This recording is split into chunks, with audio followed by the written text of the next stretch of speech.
So, I'm going to talk about autistic characters in horror. First slide, please, Cliff. Did you get the first slide? Oops. I sent you the whole... I have to do it without slides. So, first I'm going to talk about the autistic characters in non-horrors. First off, we start with Power Rangers. They made the Blue Ranger autistic. How am I meant to relate to this? And also we have Rain Man. Rain Man has a toothpick scene in it, and it's a scene where Dustin Hoffman, a load of toothpicks fall on the floor, and he's able to point at them and say 83 straight away. And then when people find out that I'm autistic and I walk into the room, they just start throwing toothpicks on the floor, saying, "Count them, come on, tell me how many there are." And there's another film called Chocolate, which is a Thai movie about a young girl whose mother goes into hospital, and the mother, before she went to hospital, had to take money from a lot of gangs. And the gangs aren't paying the mother anymore, so this girl is going to go after the gangs, but she can learn martial arts just from watching movies. That's the autism thing for her. She can just learn martial arts from that. And then now what happens to me is when I walk into a room and if people are seeing Chocolate, they throw toothpicks on the floor and then start saying, "Come on, do some martial arts as well." But now I want to talk about the characters in horror movies. Like you're going to ask, "Oh, look, there must be a good one." No, every single horror movie just puts an autistic character in it to have them be weird. That's the only reason they're ever in it, because we're a bit weird. The first film is a film called The Darkness, which is about a family that go to the Grand Canyon, and their autistic son brings back a bunch of rocks. The rocks are possessed. You know how it is. And Kevin Bacon is in this film. And weird things start happening around the house, and he searches up autistic kids in the supernatural world. And it turns out autistic kids can go into the supernatural world. They can connect with it. And I'm watching this film, and I'm thinking, hang on a second, I wasn't able to do this.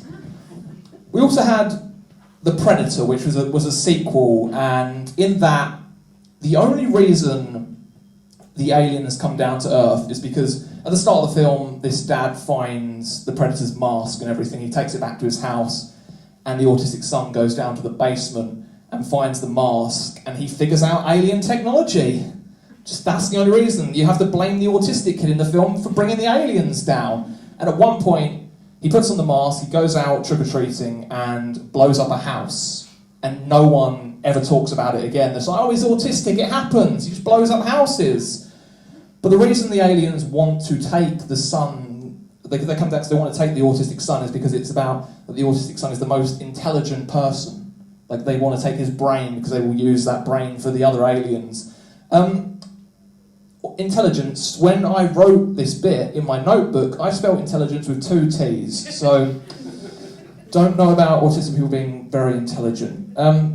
Also got another film called The Night Clerk, which is about this guy that works in a hotel, but he sets up cameras in every single room. Once again, the only reason he's autistic is to be like, "Oh, he's a weirdo because he set up cameras in the room." And a murder happens in the hotel, and he goes in the room and puts his hand in the blood. That's just weird. And he lives in the basement of his mum's house, and his mum keeps leaving his dinner at the top of the stairs, like he's a little troll in the basement, and he has to come up and get his food. And once again, they're treating autistic people like we're just not normal. We just eat our food in little basements and don't do anything else. But one thing in this film, the detectives are investigating this guy, and they decide to search up on Google about autistic people. And the next day, the police officer comes in and he said, "I've been searching up about autism on Google last night, and autistic people are violent." Like, that's his only thing. He's done a bit little Google, they're violent, so that's how we can accuse him of the murder. We also have another film called The Fanatic, directed by Fred Durst from Limp Bizkit. Yeah, he directs movies now. And John Travolta is in this movie, and he plays a character called Moose, and it's about him stalking a movie star. And the way that he's introduced in the film is the first line he says is, "Can't talk long, gotta poop." And when the plot first came out online, it said, "Moose uses his weaponized autism to fight crime." Weaponized autism, that was a first for me. I think that's when I was in school. people have been like, well, don't mess with Luke. He has weaponised autism. I think everything would have been alright for me. So like I've said, the only reason autism is put in these films is because they want to make the character a bit quirky or weird. That's the only reason it's in there. So what I'm going to do now is I'm going to make a film where I'm starring it and I'm a serial killer for the whole movie. Autism never gets mentioned.